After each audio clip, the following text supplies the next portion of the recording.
Assalamualaikum warahmatullahi wabarakatuh. Salam pembelajar. Ketemu di sesi kedua dari bedah buku sesepuh pemasyarakatan. Nah, ini mungkin bedah bukunya bedah buku ala BPSDM Pak ya. Nanti bedah buku sebenarnya kita tunggu undangan Pak. Ya. Pak kaku banget Pak. Senyum Pak. Saya ini kalau senyum jelek soalnya. Oh iya Pak, ini bukan kursi panas kok Pak. Nah, ketika tadi sesi pertama kami berbincang tentang esensi dari makna dalam buku tersebut Pak, kita sekarang bicara soal teknisnya nih Pak. Betul. Tapi saya lupa mengenalkan. Mohon izin sahabat pembelajar semua, kita hari ini kedatangan Bapak Mukawimul Aman, yang beliau ini dulu mengakhiri masa bakti sebagai Kakanwil Jawa Tengah ya Pak ya. Iya, ya betul. Ya, kemudian ada Bapak Murdianto yang mengakhiri masa bakti di Kemenkumham sebagai Direktur Infokom Direktorat Jenderal Pemasyarakatan. Ya. Jika Bapak salah satu cikal bakal SDP bukan Pak? Betul. SDP dan SMS Gateway. SMS Gateway ya, ingat itu Pak. Langsung nyambung dia. Langsung Pak. Kalau disinggung itu langsung nyambung. Langsung Iya. ces gitu Pak ya. Baterainya baru soalnya. Apa yang baru? Tadi kayaknya nervous Pak. Kesannya nggak nervous lagi. Saya sebetulnya nervous kalau ditonton gitu loh. Oh iya Pak. Nah Pak, langsung masuk ke teknisnya. Iya, ya. Kan awalnya tadi kata Pak Marjaman itu pembentukan ide itu karena pertemuan dan akhirnya terbentuklah bagaimana merangkum cerita-cerita ini. Nah itu teknik menentukan narasumber atau kontributornya itu apakah memang menawarkan siapa yang mau atau menunjuk langsung Pak? Siapa dulu nih Pak? Jawab. Oh ya, Senior dulu, senior. Begini bawa senior. Nanti habis senior dulu Pak. iya. Sebetulnya untuk kontributor itu kita tawarkan kepada lingkungan sesepuh yang lain di bidang kemasyarakatan. Namun di dalam perjalanannya hanya 23 orang lah yang bersedia untuk mengisi buku ini gitu loh. Nah, yang menarik adalah kontributor itu tidak hanya di dalam lingkungan kemasyarakatan di Indonesia saja, juga ada kontributor dari luar negeri atau dari Malaysia. Salah satunya adalah Datuk Wan Muhammad Nazari. Beliau pernah menjabat sebagai Wakil Dirjen Kepenjaraan di Malaysia. Wakil Dirjen Pas ya Pak ya kalau di kita ya Pak? Iya, betul. Awalnya itu memang kita menginformasikan mengenai buku ini ke lingkungan Pasar Matua yang tadi sudah disebutkan Pak Hasan kalau tidak salah.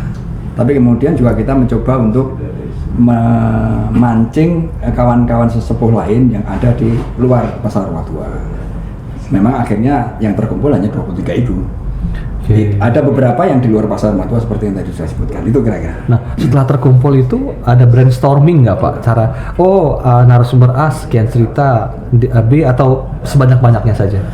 Dalam perjalanannya memang kita menemui beberapa kendala. Salah satunya adalah komunikasi dengan para kontributor. Oke. Ya, jadi karena ini para kontributor ini tidak semuanya punya kemampuan untuk membuat Rangkai cerita ya Pak ya? merangkai cerita, membuat buku. Hampir semuanya tidak punya pengalaman seperti itu. Dan memang ada sih sebagian yang memang sudah pernah membuat buku, tapi rata-rata tidak ada yang pernah membuat buku. Oke, kesulitannya di situ Pak ya? Iya, jadi naskah yang masuk pun berupa hal-hal yang belum memenuhi syarat menurut saya gitu ya. Masih mentah ya Pak ya? Masih mentah, dan kebetulan kami juga ada tim editing. Di dalamnya adalah ada Pak Mukawimul. Barangkali bisa nambahkan Pak Mukawimul. Ya. Kalau sudah mentok gitu, mereka bisa menambahkan. Jadi memang dari awal itu memang diminta naskah itu sebetulnya berupa benar-benar pengalaman yang dialami pada waktu masih aktif dulu. Tapi tentu kita juga tidak bisa memotong kalau sekiranya ada naskah yang berbentuk lain. Nah, kesulitan yang pada awalnya dihadapi oleh tim editing itu adalah bagaimana supaya naskah yang masuk ini kemudian menjadi satu tulisan yang enak dibaca. Yeah. Karena mereka para kontributor ini pada awalnya memang diharapkan sudahlah pokoknya ditulis saja apa adanya sesuai dengan gaya bahasa mereka, terserah seperti apa. Nah, jadi akhirnya kita kan tidak bisa kemudian menuangkan apa yang dia ceritakan itu seperti itu saja apa Ya, adanya, langsung. langsung saja. Nah ini kesulitannya diantaranya adalah bagaimana mengedit tulisan yang apa adanya itu supaya lebih enak dibaca tanpa merubah substansi. Betul. Ini yang agak Editing harus hati-hati. ya. Sehingga akhirnya ketika kami dibantu dengan tim editing yang ada sudah selesai mengedit salah satu naskah misalnya, ini ya terpaksa harus kita kirimkan kembali ke kontributor Approve atau tidak Pak ya? untuk minta persetujuan ACC dulu. Kalau ACC oke, bungkus jadi naskah yang akan Ada yang tidak ada ACC nggak Pak? Ya, sebetulnya Kok kayak dari A-nya tuh kayak sebetulnya semua naskah kita tampung semua, tidak ada yang kita tolak. Iya. Hanya bagaimana kita sebagai penyusun dan editor ini membuat agar tulisan ini mudah dibaca Iya. dan enak dibaca tentunya. Nah, berkaitan dengan itu memang agak kesulitannya tadi. Ada yang menulis hanya seperti orang membaca atau menulis di buku saja, pakai SMS dan sebagainya. Dan itulah kesulitan kami, sehingga kami harus menyusun kata demi kata agar kata ini nyambung dan kata itu punya makna dan bisa sampai kepada pesan kepada para pembaca. Itulah yang kita rasakan kesulitan kita pada saat itu. Dan tidak hanya itu saja sebetulnya, karena jarak antara kita dengan para kontributor, masalah komunikasi juga ini menjadi kendala, karena kita tidak bisa setiap saat kita ngobrol, kita konsultasi sehingga mendapatkan bahan buku yang baik dan memang seperti yang kita inginkan. Dan inilah kesulitan kita. Nah, bagaimanapun juga karena ini merupakan bagian dari tugas kami, saya dan Pak Mukoimul itu sebagai penyusun buku, sehingga kami berdua ini mencoba untuk bagaimana agar komunikasi dengan kontributor lancar. Dan jangan salah bahwa tidak semuanya yang dikirim itu berupa naskah Soft copy. tapi ada yang dengan ketikan apa di kertas dan Mesin sebagainya, tulis Iya, tangan juga tulis ya? tangan dan sebagainya. ada yang ditulis tangan. Ya. Ada. Nah, inilah kesulitan kami. Tapi dengan segala dengan bantuan oleh pihak-pihak editor dan sebagainya, termasuk UPT sekitar di Jakarta juga sangat membantu terbitnya buku ini. Terima kasih UBT. Iya, terima kasih Pak Iya. UPT. Kami didukung penuh, Mas. Iya, Pak, ya. Didukung penuh dengan para kawan-kawan di lapangan yang barangkali lebih aktif atau lebih terampil dalam melakukan pengeditan. Ada kendala lain nggak Pak selain berupa naskah yang berbeda, tapi ada masalah lain yang akhirnya bisa diselesaikan dalam Iya. prosesnya ini Pak? Iya, jadi ada juga yang kita konsultasikan dengan pertelepon. Ada juga naskah yang memang harus kita pilah. Ada yang berupa pengalaman dan pencerahan. Itulah yang pada akhirnya harus kita bedakan. Pengalaman dan pencerahan. Iya, kalau di buku ini ada 2 bab atau 2 Bab satu. bagian. Dua Bab bab. 1 itu berupa pengalaman, liku-liku pengalaman, dan bab yang kedua adalah pencerahan. Membagi itu mungkin Pak. Ya, itulah membagi itu, padahal kami dari awal memang sudah ingin sesuai dengan keinginan pengarah yaitu Bapak Hasanuddin dan Bapak Marjaman dan Pak Adi, untuk semua buku ini berupa pengalaman. Tapi ternyata di lapangan berbeda. Oke. Ya, artinya bahwa bagaimanapun juga kita harus bisa menampung semua. Prinsipnya naskah apapun yang datang dari kontributor harus kita terima dan kita akan buatkan buku sesuai dengan tentunya kaidah-kaidah pembuatan buku Ya. semaksimal mungkin. Ya.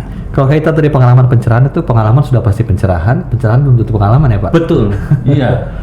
Ya. Menarik Pak. Nah, korelasi antara buku ini dengan Dirjen Pas saat ini Pak, dengan dunia pemasyarakatan saat ini yang sudah penuh dengan dunia digital, overcrowded dan lain-lainnya, itu bagaimana Pak konsepnya sebenarnya? Iya. Ada keputusan Direktur Jenderal Pemasyarakatan, kalau nggak salah tanggal 8 Oktober 2001, itu keputusan Dirjen adalah berisikan tentang back to basic. Nah, buku ini sebetulnya adalah esensinya adalah back to basic. Walaupun sebetulnya kita tidak boleh kita mundur ke belakang. Sekali-sekali dong kita bisa melihat spion ke belakang. Tengok belakang Pak ya. Iya, Pengalaman. belakang. Tapi tetap kita maju ke depan. Dan ini seperti bak gayung bersambut antara sesepuh pemasyarakatan dengan pihak Direktorat Jenderal Pemasyarakatan. Oleh karena itu, buku ini pun didukung sepenuhnya oleh Bapak Direktur Jenderal Pemasyarakatan. Jadi sehingga akhir selesai dirilis 2022 saat ini Pak, dari Bakti Pemasyarakatan kemarin. betul, mulai dari perencanaan sampai dengan launching ini semua itu atas berkat dukungan dari pihak Dirjen Pemasyarakatan. Siapa Pak? Dari Bapak ada tambahan nggak tentang korelasi buku ini dengan dunia begini, pemasyarakatan jadi, saat ini? Tadi kan disampaikan mengenai back to basic itu. Iya. Kita mesti ingat ada salah satu kata bijak dari presiden pertama kita ya, jas merah.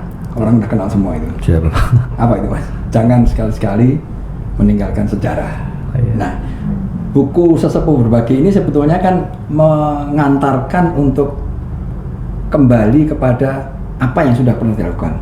Tentu kita tidak akan menularkan peristiwanya, tidak. Peristiwanya sih tentu akan berbeda. Konteks zaman dulu dengan konteks sekarang itu pasti akan sangat berbeda. Iya. Tetapi pasti akan ada nilai-nilai yang dulu pernah digunakan yang bisa diadaptasikan dalam konteks kekinian. Ini yang sebetulnya mau diharapkan dari buku itu seperti itu, sehingga generasi penerus sekarang ini bisa mengambil hikmah nilai yang ada di situ untuk memperkuat dukungan dan juga lebih memotivasi mereka dalam melaksanakan tugas yang sekarang itu disadari oleh para sesepuh itu tantangannya sudah semakin berat. Semakin berat Pak ya? Makin berat. Bukan makin mudah ya Pak, dengan zaman malah makin susah ya Pak? Iya, karena bagaimanapun juga kan yang tadi sudah disebutkan, nilai-nilai dasar pemasyarakatan itu kan berada di dalam, salah satunya adalah 10 prinsip pemasyarakatan. Iya. Ya. Di dalam buku ini sebetulnya secara tersirat maupun tersurat ada 10 prinsip pemasyarakatan. Padahal sebetulnya ajakan Bapak Direktur Jenderal tentang back to basic adalah bagaimana tetap kita menjunjung nilai-nilai dasar pemasyarakatan itu sendiri. Ya mungkin sekarang banyak tidak diingat oleh generasi muda pemasyarakatan Pak ya. Iya. Diharapkan dengan adanya buku ini dapat memunculkan lagi rasa itu Iya. Pak ya. Iya. Agar supaya generasi yang sekarang itu bisa belajar terhadap pengalaman para sesepuh pemasyarakatan. Betul, Bapak. Yang kedua juga mereka agar termotivasi oleh buku ini gitu, sehingga mereka tegak lurus untuk tetap berada pada track pemasyarakatan yang benar. Betul. Ini sebetulnya yang esensi buku ini. Esensi buku ini. Nah kalau nanti secara sudah ada rencana Pak untuk distribusi atau sosialisasi nanti apakah melalui hard copy saja atau nanti akan ada media-media sosialisasi lainnya dari buku ini? Ya, sekarang sudah dicetak sebanyak 3.000 dan sudah terdistribusikan antara lain ke Kanwil DKI dengan jajaran pemasyarakatannya, Jawa Tengah dengan jajaran pemasyarakatan, dan Yogyakarta. Nah, 3 kanwil ya Pak ya? 3 kanwil yang sudah kita sosialisasikan ke sana, dan sambutannya begitu besar dan baik terhadap buku ini karena mereka merasa bahwa ini loh sebetulnya pengalaman yang harus kita contoh. Iya. Tentang motivasi, semangat para sesepuh. Jangan lupa mereka juga berpikir begini, kaitan dengan tadi teknologi tadi, bahwa sebaik-baiknya teknologi kalau di pemasyarakatan, di lembaga pemasyarakatan maupun di rutan, sosok manusia harus tetap ada. Tidak boleh secanggih-canggih apapun teknologi seperti ada SDP, SMS, GTW dan sebagainya, sosok manusia di dalam lapas maupun di rutan harus tetap dibutuhkan. Jangan dilepaskan semua ke digital ya Pak ya. Betul, betul. Karena sosok Manusia. yang ada petugas yang di lapas itu secara psikologis akan memberikan pengaruh terhadap Kejiwaan maupun kehidupan di dalam lapas dan rutan. Siap. Dan Ada itu- tambahan Pak? Dan itu apa namanya, akan sangat dipengaruhi dengan pemahaman petugas tentang yang tadi disebut sebagai 10 prinsip pemasyarakatan. Ya, ini sebetulnya yang kita harapkan bahwa pembacanya, katakanlah adik-adik kita, para junior kita, itu bisa mengambil hikmahnya. Jadi bukan hanya sekedar membaca, kemudian ketawa atau bagaimana terserah, tetapi ada hikmah ya. Oh ini rupanya yang menjadi salah satu mungkin manifestasi dari 10 prinsip. Katakanlah seperti misalnya prinsip tentang berikan pekerjaan yang diberikan itu bukan sebagai mengisi waktu belaka. Ada cerita tentang dari Pak Hasan tentang bagaimana lapas produktif, Iya. berdarotan, korotan, nah itu Iya. seperti itu. Kemudian ada juga mengayomi narapidana, memberikan bekal hidup dan sebagainya. Ada ceritanya Pak Marjaman tentang bagaimana beliau itu dianggap sebagai bapak, sehingga ada naskah bapak itu. Ada cerita dari Pak Muqawimul Aman Ya. tentang resiko sistem pelarian. Ya, itu salah satu yang pendek, tetapi ya memang Itu penting, Pak. Kemampuan saya mungkin seperti itu. Karena dulu saya waktu sempat ketika mengalami pelarian itu yang pelarian bukan di pas piket saya tuh Pak, Ya. piket kawan, tapi kami semua kebagian tugas untuk ke tengah sawah nyari ini dan itu, dan saat itu seperti berpikir kok jadi saya yang repot ya, kan yang salah bukan saya nih gitu. Nah itu yang perlu diberi pemahaman bahwa ya kalau kebersamaan kita Ya. untuk kelancaran semua ya harus sama-sama berjuang kan Pak ya. Cerita itu kan sebetulnya yang saya alami waktu saya tugas di Kediri dulu. Yang kambing ya Pak. Iya, jadi ada tempat kerja terbuka yang ada napi yang kemudian ditugaskan untuk menggembala kambing. Siap. Karena gembala kambing kan berarti tidak mungkin petugasnya dampingi kemana dia pergi menggembala, Iya. kan tidak. Itu petugasnya aja sekalian Pak ya kalau gitu. Nah, suatu saat lari kok diproses, kemudian ada mau dijatuhi hukuman disiplin kan. Waktu itu ya saya baru selesai kuliah dari Akib, sehingga saya pikir ini tidak cocok dengan apa yang saya terima waktu di bangku kuliah. Karena itu merupakan, menurut hemat saya, itu adalah suatu resiko sistem. Orang sudah tidak dikawal kok, Iya, kok betul. pegawainya mau dihukum. Iya. Kalau mau dihukum ya mending pegawainya aja yang menggembala seperti itu. Dalam kondisi itu kira-kira seperti itu Pak. Sama satu lagi yang perbedaan cara pengamanan dulu dengan sekarang, di mana ada namanya ungkur-ungkuran, Iya. di mana sekarang diganti sama CCTV ya Pak. Iya. Jadi memberi pemahaman kepada pembaca bahwa oh ya zaman dulu seperti ini, sekarang Iya. seperti ini. Dan itu nilai apa namanya, pesan moralnya sebetulnya Kerjasama. bagaimana SOP harus dijalankan sebetulnya. Siap. Tetap harus ada, walaupun ngobrol harus ada SOP. Betul. Dan kerjasama juga benar Pak, kolaboratif Pak ya. Betul. Ya.